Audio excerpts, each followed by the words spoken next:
Muito bem, meus caros, estamos de volta aí com mais uma aula sobre probabilidade.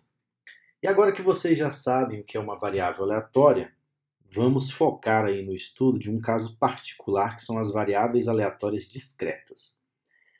Então nós vamos definir e falar também da função de probabilidade e da função de distribuição. Então, uma variável aleatória é dita discreta se assume um número finito ou infinito enumerável de valores.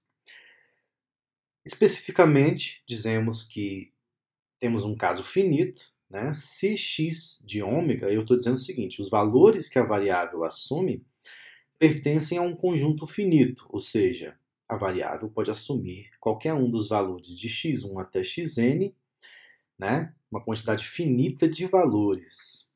Agora, o que seria o infinito enumerável? O infinito enumerável é o seguinte, eu tenho a variável aleatória, ela pode assumir qualquer valor dentre os valores x1, x2, x3, x4, e aí vai embora. Né? É uma sequência infinita de valores, mas é uma sequência a qual a gente consegue contar os seus elementos, né? À medida que a gente deseje. Beleza. A gente define como probabilidade de x igual a xi a função de probabilidade da variável aleatória x. Deixando claro aqui que x igual a x1, x igual a x2, x igual a x3 e assim por diante. Cada um desses valores, né, representa uma probabilidade associada a um evento. Okay? X igual a xi é um evento do espaço amostral. Qual é a nossa condição para que, de fato, tenhamos uma variável aleatória?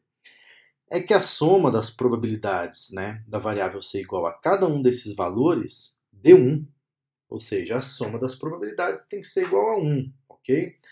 Lembrem-se que a variável aleatória, no caso discreto, ela subdivide o espaço amostral, né, numa união de eventos disjuntos, ou seja, uma partição. Então, quando eu somo essas probabilidades, como eu vou somar, né, todos os eventos, todos os elementos do espaço amostral, né, segundo essa união disjunta, então essa soma só pode dar 1.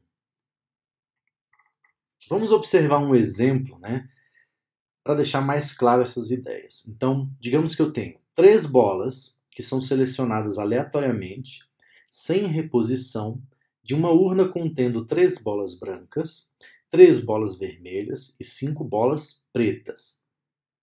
Suponha que a gente ganha R$1 para cada bola branca selecionada e perdemos R$1 para cada bola vermelha selecionada. Ou seja, se você selecionar a bola preta não acontece nada, ok? E seja x a variável aleatória referente ao valor ganho ou perdido por um jogador. Né? Determine a distribuição de probabilidades dessa variável aleatória. A primeira coisa que a gente tem que notar é que a variável aleatória assume os valores -3, -2, -1, 0, 1, 2, 3. Por que esses valores?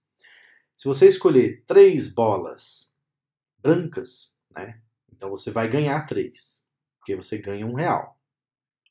Se você selecionar 3 bolas vermelhas, você perde R$3. Então a gente perde no máximo R$3 e ganha no máximo R$3. Os outros valores, enfim, vocês mesmos podem imaginar.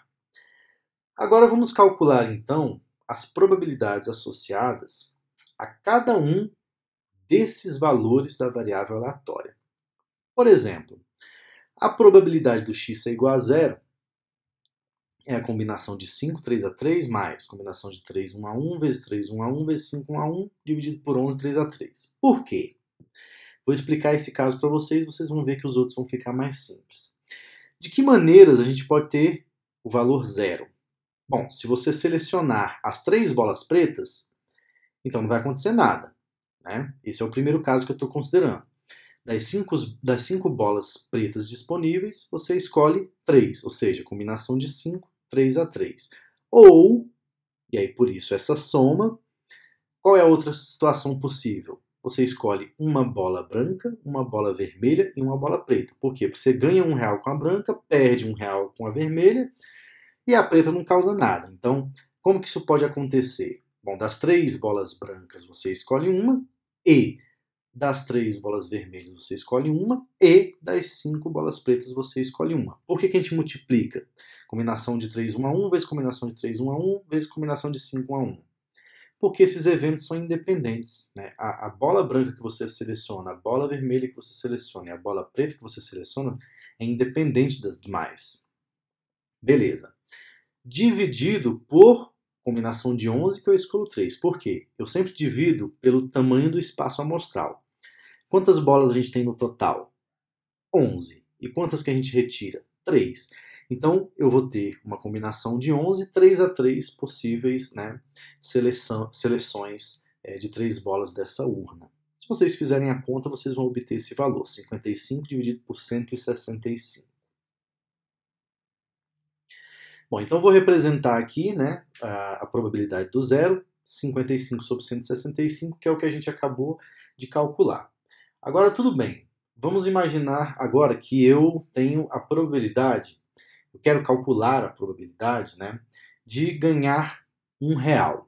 Percebam o seguinte, a probabilidade de ganhar R$1 e a probabilidade de perder R$1 tem que ser a mesma. Por quê? Porque eu tenho a mesma quantidade de bolas brancas e a mesma quantidade de bolas vermelhas. Então a probabilidade, né, tem que ser a mesma. Agora, de que maneiras isso pode acontecer? Vamos lá. Vamos imaginar o caso, né? Então vejam que eu já coloquei. A probabilidade do x é igual a menos 1 igual a probabilidade do x é igual a 1. Agora, eu tenho que pensar no seguinte. Vamos escolher um caso específico, né, que seria ganhar R$1, por exemplo. Como é que isso pode acontecer? Ou eu posso escolher uma bola branca e 2 pretas, ok? Ou eu posso escolher 2 brancas e uma vermelha. Se eu escolho uma branca e 2 pretas, então é 1 mais 0. Se eu escolho 2 brancas e uma vermelha, então é 2 menos 1. Em ambos os casos, eu fico com R$1. Que é o que está escrito aí. Então, primeiro, ou eu escolho dentre as 3 brancas, uma, e dentre as 3 pretas, 2, ou dentre as 3 brancas, 2, e dentre as 3 vermelhas, uma. Embaixo sempre vai ser o mesmo valor, combinação de 11, 3 a 3. Se vocês fizerem essa conta, vocês vão obter 39 sobre 165. Ou seja, a probabilidade do x ser igual a menos 1 ou 1 são iguais, 39 sobre 165. Ok? O mesmo raciocínio nós aplicamos para a probabilidade do x ser igual a menos 2 e a x ser igual a 2. De que maneiras eu posso ganhar R$2? Se eu escolher 2 bolas brancas dentre as 3 e uma preta, que é o que está aí. Das 3 bolas brancas eu escolho 2 e das 5 pretas eu escolho uma. Se eu quiser a probabilidade de eu perder R$2, basta eu trocar brancas com vermelhas, por exemplo. Das 3 vermelhas eu escolho 2 e das 5 pretas eu escolho uma. Se vocês fizerem essa conta, vão obter 15 sobre 165.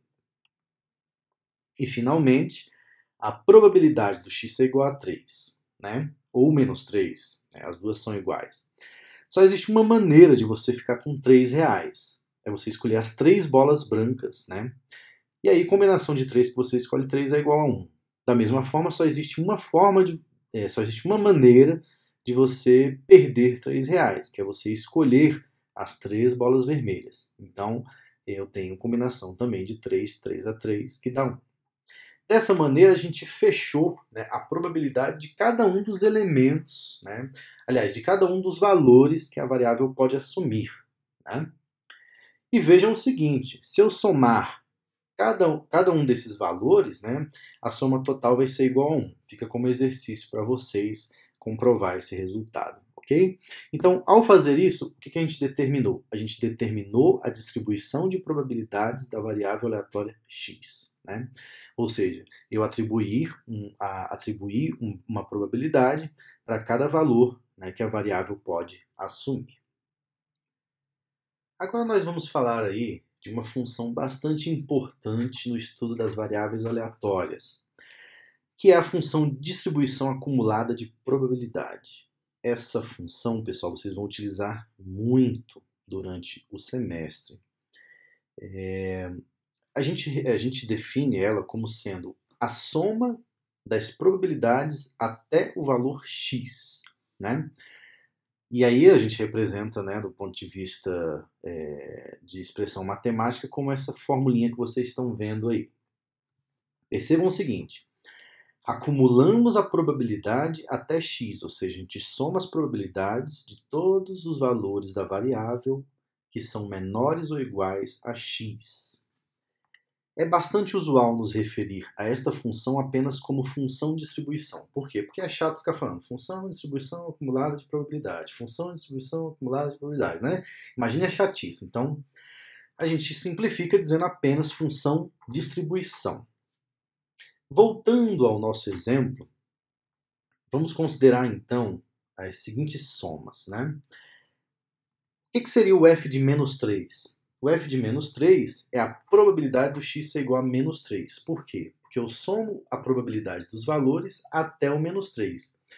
Como antes de menos 3 não tem nenhum valor que a variável assume, o único que eu vou considerar é o menos 3, que dá 1 sobre 165. Se eu for calcular a probabilidade, a função de distribuição no ponto menos 2, aí não. Aí eu vou acumular a probabilidade do menos 3 mais a probabilidade do menos 2. E aí, lembrem-se, 1 sobre 165 mais 15 sobre 165, que dá 16 sobre 165. Se eu quiser calcular a probabilidade, né, a função de distribuição aplicada no menos 1, então é acumulada até o menos 1, ou seja, é a probabilidade no menos 3, a probabilidade no menos 2, mais a probabilidade no menos 1, que vai dar 55 sobre 165. Se vocês repetirem esses valores, aliás, esse raciocínio, vocês vão obter, né, esses valores. O f de 0 igual a 110 sobre 165, o f de 2 igual a 164 sobre 165, e assim vai. O f de 3, por exemplo, vai ter que ser igual a 1. Por quê? Porque aí eu já passei por todos os valores, né? Então, de menos 3 até 3, a soma tem que dar 1. E se a gente for fazer um gráfico dessa função, a gente vai ter esse gráfico aí. Percebam que é tipo uma escadinha, né? Vejam só.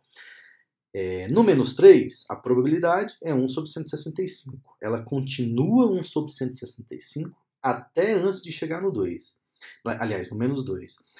Quando chega no menos 2, ela dá um pulo. Ela sai de 1 sobre 165 e vai para 16 sobre 165. Por quê? Porque ela acumulou a probabilidade do menos 3 e a do menos 2. Aí ela continua 16 sobre 165 até chegar no menos 1, quando ela dá mais um pulo. E vai para 55 sobre 165. E assim por diante, né? Até a gente chegar no 1, que é a soma total. Então percebam que essa função é uma função que ela é não decrescente, ou seja, ou ela cresce ou ela permanece constante, ok? E essa, na verdade, é uma das propriedades da função distribuição. A função distribuição, ela tem as seguintes propriedades. Ela é não decrescente, como eu acabei de falar. Ela é contínua à direita, ou seja, quando eu tomo o limite lateral pela direita é igual ao valor da função naquele ponto. O limite da função, quando eu tendo a menos infinito, é 0, quando eu tendo a mais infinito é 1. Ou seja, quanto mais eu vou para a esquerda, mais eu me aproximo de 0. Por quê? Porque eu não vou ter nada, vou ter pouca distribuição acumulada. Quanto mais eu tendo para a direita, né, quanto mais eu me afasto do 0, eu tenho mais probabilidade acumulada. Então ela tende para 1. Ok? Eu espero que vocês tenham gostado dessa aula. Foi apenas a definição de variável aleatória discreta. A partir daqui a gente vai estudar algumas propriedades e depois vamos focar nas variáveis mais importantes. Como, por exemplo, eu já citei para vocês Bernoulli, binomial, geométrica, hipergeométrica, Poisson, né, que são as que a gente vai ver aqui no curso, ok? Acompanhe o site passeioaleatório.com, né, para vocês terem acesso às listas de exercícios, aplicativos, dentre outras coisas mais, ok? E nos vemos aí na próxima aula. Um grande abraço para vocês.